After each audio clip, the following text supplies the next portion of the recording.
ስቲል እየደወለ ነው፣ እየበጠበጠኝ ነው ያለው። ስለዚህ ይቀጥላል። እሺ እኔ ቆንጆ ዳኒ ሮስት በዚህ ደረጃ እየደወለ ብጥብጥ እያደረገሽ ከሆነ ምን ታደርጊያለሽ? ብሎክ ታደርጊዋለሽ። እንዴት ብሎክ እንደሚደረግ ደግሞ አሁን በማሳይሽ ቀጣይ ስቴፖች ትመለከቻለሽ ማለት ነው።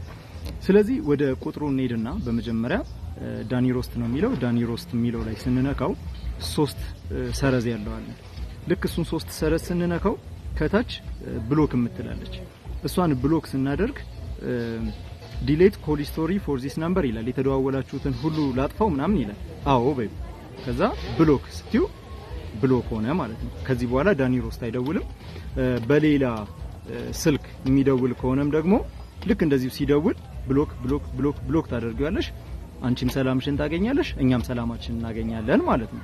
ቆንጆ ሀሳብ ነው አይደል? ወደሽዋል። ሶ ባሳየውሽ መሰረት ብሎክ አድርጊው። እሺ ሌሎቻችሁ ደግሞ የተሻለ አማራጭ አለ የምትሉት ካለ እስቲ ኮሜንት ላይ ንገሯት።